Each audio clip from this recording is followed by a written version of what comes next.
As minhas primeiras palavras, que me perdoem os convidados institucionais do Governo, vão para a minha mulher e para o meu filho.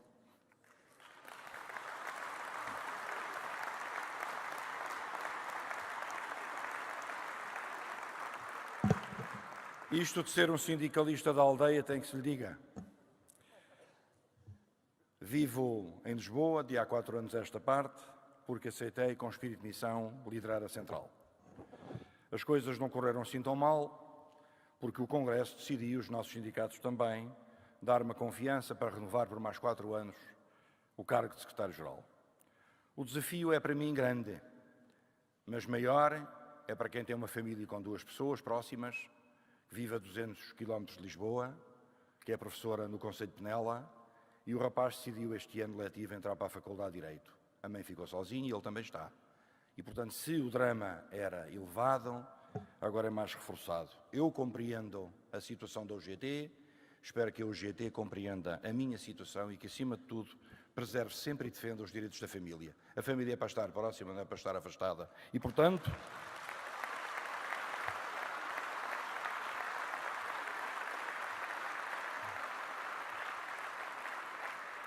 quando me queixo muitas vezes é por causa disto. Caro Secretário de Estado José Luís Carneiro, meu amigo, de Baião, das comunidades portuguesas e o seu adjunto, não vejo o Dr. Miguel Prata Roque, era para vir, mas tenha vindo ou não tenha vindo, tinha pelo menos a confirmação de estar e também vai daqui um abraço onde ele quer que esteja. Quero cumprimentar os representantes dos partidos políticos, que já aqui foi feito a sua apresentação pela Presidente, o Manuel Pizarro, Vice-Presidente da Câmara do Porto, que vem pelo PS. Não vejo os outros representantes, mas talvez estejam atrasados. Se calhar o Coliseu do Porto já não é onde é que era, e portanto é natural que estas coisas aconteçam. Mas vejam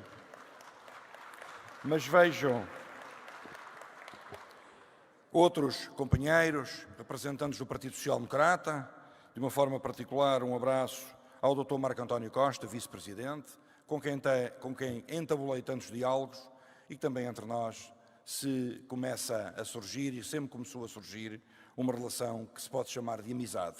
Parece muito a sua presença, com uma delegação que lidera, com o Álvaro Carneiro dos Trabalhadores Social-Democratas, o Dr. Bragança Fernandes, a Dra. Carla Barros. Muito obrigado por terem vindo também, assim como a delegação do CDS-PP e, permito-me destacar, eu que sou um homem de esquerda, mas as amizades não têm partidos. Ao Pedro Mota Soares, muito obrigado pela presença dele, mas também da sua delegação, o Dr. Álvaro Castelo Branco, o Dr. António Carlos Monteiro e o Dr. Fernando Moura e Silva, representante dos homens e das mulheres do CDS-PP e também da corrente da tendência democrata cristã e homem dos sindicatos bancários do Norte. A todas e todos os companheiros parceiros sociais, autarcas que estão aqui presentes, o Fernando Catarino José, subdiretor da DGERT, representantes de ordens institucionais, sociais, políticas e muitos sindicatos. Sindicatos amigos, até a Basfut se fez representar, que eu agradeço, também tem dado sempre um contributo ao longo dos anos para a reflexão que dentro da vida sindical é necessário entabular, como nós fizemos hoje e ontem aqui no nosso Congresso. A UGT é aquilo que é. Dizia ontem o Sr. Presidente da República que nós, quando ele está connosco, nota uma espuma no ar por uma enorme cumplicidade que existe entre o Secretário-Geral e a Presidente. Eu sou Secretário-Geral e dou a cara pela Central, mas há um pilar fundamental dentro desta organização. É o respeito, a lealdade, o entendimento que a Lucinda Damas nunca deixou de me dar e tem sido fundamental para a sustentabilidade da Central. O Congresso recebeu-me de pé, peço que também receba de pé e aplauda a Presidente da UGT.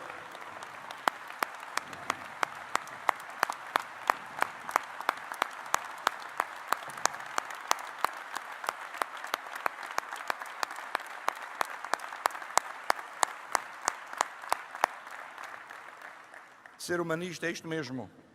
É agradecer, como disse, à minha mulher, ao meu filho, à minha família, aos meus amigos, aos meus dirigentes, aos congressistas, aos trabalhadores e trabalhadoras da UGT, do Sindel, do SBN e do SPCN, que ajudaram a montar este palco, longe também das suas casas, e eu quero lhes agradecer do fundo do coração a enorme disponibilidade, a enorme paciência para organizarem um evento desta grandeza.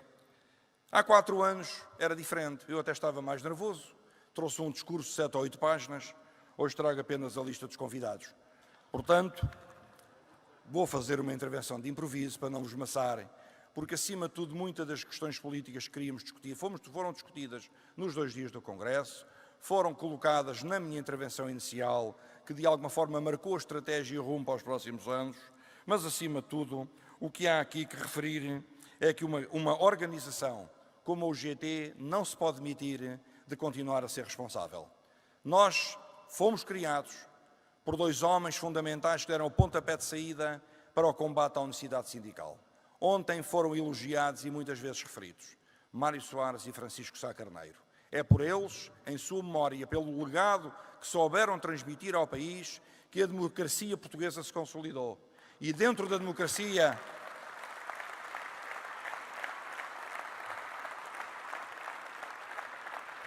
E dentro da democracia que se consolidou nestes 38 anos que existe a UGT e nestes mais de 40 desde o 25 de Abril, o movimento sindical foi fundamental. Os homens e as mulheres que trabalham, aqueles que trabalham por conta do trem, que se revêem no movimento sindical como um movimento que é um contribuinte líquido para a paz social, para ajudar à governabilidade, para promover a estabilidade, sem pôr em causa aquilo que existe, que é a sua essência, que é defender os trabalhadores, apostar na negociação coletiva, defender uma melhor integração dos homens e das mulheres no mercado de trabalho, dar a mão aos jovens, ajudá-los a procurar as suas oportunidades, promover a igualdade de género, combater para que as mulheres, de uma vez por todas, tenham os mesmos direitos e que sejam aplicados na prática, não apenas na teoria, nos livros, na filosofia e nos estudos académicos. Elas são iguais a nós, não podem ter discriminação salarial, não podem ter discriminação social, têm que ser administradoras e presidentes de empresas e do Estado. Continuaremos a lutar por um conjunto de premissas que há muitos anos reclamamos. É verdade que vivemos uma crise tremenda desde 2008, mas é tempo de aliviarem estes tempos difíceis para os trabalhadores e para as trabalhadoras. E quando falamos de trabalhadores e trabalhadoras, nós nunca deixamos de falar nas empresas. Há quem tenha uma espécie de urticária quando a UGT fala das empresas, como se não fossem as empresas que gerassem postos de trabalho, ou então que fôssemos todos funcionários públicos e pagava ao Estado. Não é isso, não é este o paradigma dos nossos tempos. Os nossos tempos é visitar os empresários, é falar com eles, é dar guarida a muitas das suas preocupações, mas não ao esmagamento dos direitos. É apelar pedagogicamente e de forma didática para que abram as portas aos sindicatos. Naturalmente, nós falamos em nome da UGT, para que abram a porta aos nossos sindicatos, à nossa organização. Nós não queremos o mal dos empresários, queremos que cresçam, queremos que invistam, mas queremos que respeitem os trabalhadores, que lhes paguem salários condignos, que respeitem a negociação coletiva, mas, acima de tudo, que lhes deem trabalho digno e que olhem olhos nos olhos os homens e as mulheres como iguais, independentemente de serem seus empregados. É esta a filosofia da UGT, é isto que nós queremos implementar, é este discurso que não deixaremos nem nos cansaremos de defender, aqui e na Europa, porque exige solidariedade.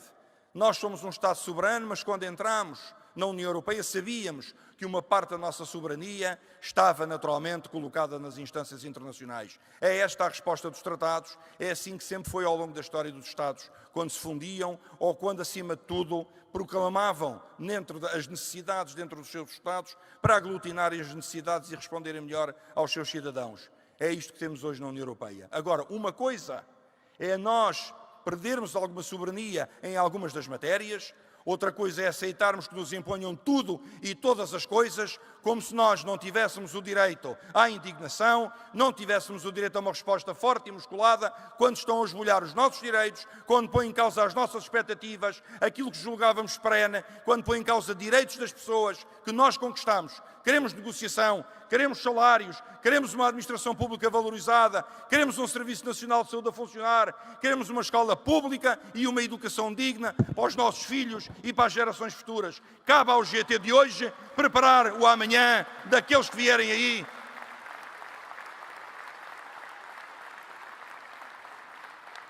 Sabemos que não é fácil.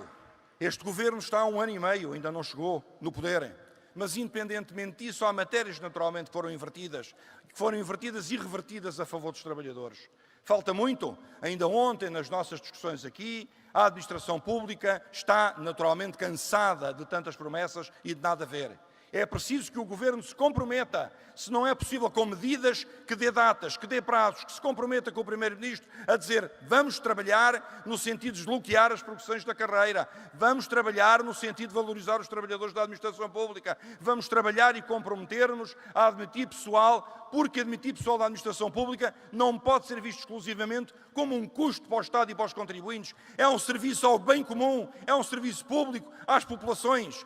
Quem é que gera as escolas? Quem é que dá aulas aos nossos filhos? Quem é que está nos lares da terceira idade, que são da Segurança Social? Quem é que está no Serviço Nacional de Saúde? Nos tribunais? Nas polícias? Quem é? São funcionários públicos? Então deitam-se fora? Não! Vamos defendê-los como outros quaisquer. E eu, que sou um homem da aldeia, como dizia o Expresso ontem, já estou a fazer publicidade, foram lá à minha terra, ali a Figueiró dos Vinhos, e tiraram lá umas fotografias, e eu há uma coisa que vos quero dizer. O Programa Nacional de Reformas deste Governo apresenta, entre muitas matérias, entre 6 pilares, 2 fundamentais. A qualificação dos trabalhadores, nomeadamente dos jovens, e também a valorização do interior. Portugal não pode continuar a ser só litoral. Não podemos continuar a empobrecer no interior, não podemos continuar a desertificar, não podemos continuar a dizer às empresas não invistam por causa dos custos de contexto e qualquer dia só velhos e as nossas aldeias estão abandonadas. Eu continuarei a lutar, que não pertenço à unidade de missão, mas continuarei a ser uma voz que se juntará a todos aqueles que vivem no interior de Portugal, nas aldeias, nas vilas, nas cidades, onde nasceram e que escolheram, para estarem lá com o seu bem-estar, com o seu emprego e, acima de tudo, com o seu futuro.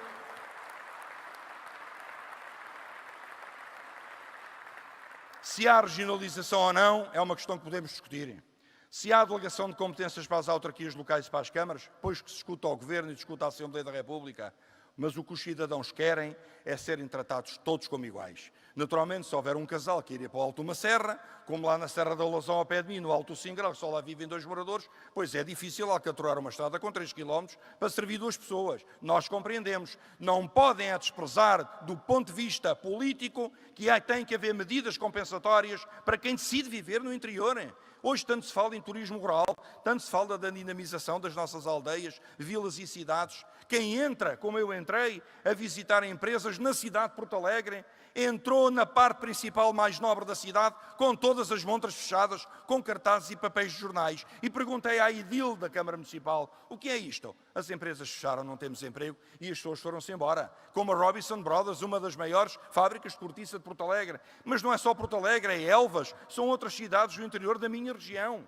Temos que investir no interior. E o Governo, quando apostar na discriminação positiva, quando aplicar medidas, por exemplo, do capitalizar, tem que naturalmente dar uma discriminação positiva, se calhar mais benefícios às empresas que investem no interior do país. Porque investir no interior do país é produzir riqueza, é transformar um Portugal mais igual, mais unitário, como está na Constituição da República. Somos um Estado social, de direito e unitário. Unitário no sentido da unidade do território. E é por isso que nós continuaremos também a lutar na concertação social. Temos que permitir aos jovens que querem viver no interior que tenham emprego.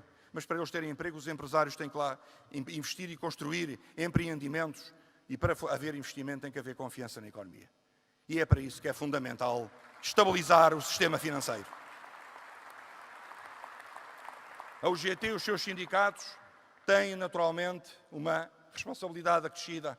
Sendo os sindicatos mais representativos do setor financeiro em Portugal, têm tido uma contenção de evitar o conflito pelo conflito, de evitar as manifestações à porta dos bancos, de evitar complicar a vida a quem tenta gerir da melhor forma aquilo que são milhares e milhares de postos de trabalho. Muitos perderam nos últimos anos. E quem se lixa é o mexilhão. São sempre os trabalhadores e as trabalhadoras. Os gestores geriram mal. Onde é que estão as penalizações? Está alguém preso por ter gerido mal algum banco? Está alguém detido? Estão a ser investigados, mas a investigação nunca mais acaba?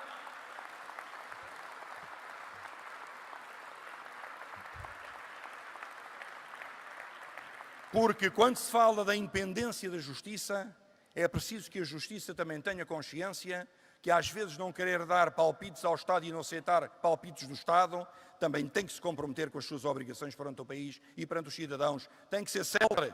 Não pode continuar a andar a penalizar quem quer investir com decisões burocráticas que se arrastam nos tribunais. Nós temos efetivamente que desburocratizar a administração pública, mas também temos que dar à justiça uma rapidez, uma celeridade na sua implementação, sob pena de ela se descredibilizar perante os cidadãos. E nós queremos ter uma justiça credível, em quem acreditemos, e uma justiça igual para todos. Não uma justiça para ricos ou uma justiça para pobres, onde aqueles que são pobres não têm acesso à justiça.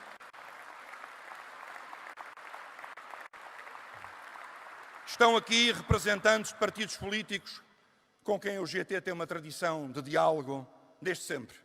O Partido Socialista, o PSD e o CDS. Temos dificuldade em dialogar com quem não gosta de nós, quem diz mal de nós, quem nos acusa de divisionistas. Esses são os sectários. Eu não sou sectário. Falo com todos, se quiserem falar comigo. Não ponham nunca na UGT, como é habitual, nem no seu secretário-geral nem nos seus dirigentes, o anátema ou o ónus, sermos nós que não procuramos a convergência e que não procuramos a unidade na ação. São outros e outras que, por razões meramente ideológicas e de circunstância, nunca querem dialogar com o UGT, porque sabem que o UGT tem um princípio com Portugal e com os portugueses. É dialogar, é negociar, é privilegiar a concertação social, é tentar tudo por tudo para haver estabilidade no país, para haver confiança, para haver paz. Já me disseram aqui hoje que não é possível. É possível, com certeza. E temos que lutar por isso.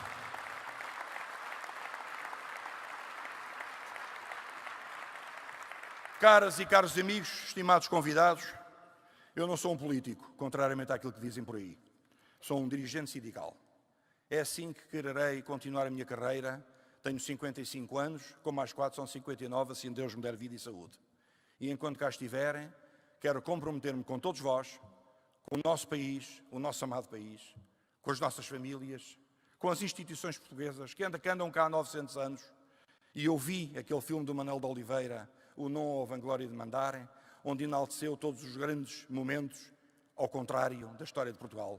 Nós queremos alterar esses momentos. Queremos cada dia a dia da nossa vida, da nossa profissão, que é sindicalistas, de dirigentes sindicais, de representantes de trabalhadoras e trabalhadores, que precisam de nós para sermos a sua voz, a sua consciência, acima de tudo aceitar a sua rebeldia e termos de transmitir ao país a ingratidão que muitas vezes graça nas relações de trabalho. Somos nós que temos de denunciar os abusos, somos nós que somos a consciência cívica, o movimento sindical, tantos exemplos têm dado à sociedade contemporânea e a Portugal. Nós somos um esteio da democracia portuguesa, sabemos que o somos, sabemos que nisso somos considerados e vamos continuar a ser um esteio da democracia portuguesa, porque acima de tudo há trabalhadoras e trabalhadores, mas há uma coisa que nos une a todos: a nossa língua, a nossa cultura, a nossa pátria, Portugal. É por Portugal que estamos aqui, é por Portugal que me sacrifiquei por mais 4 anos. Viva a UGT! Viva a UGT! Viva Portugal! Viva Portugal! Viva Portugal!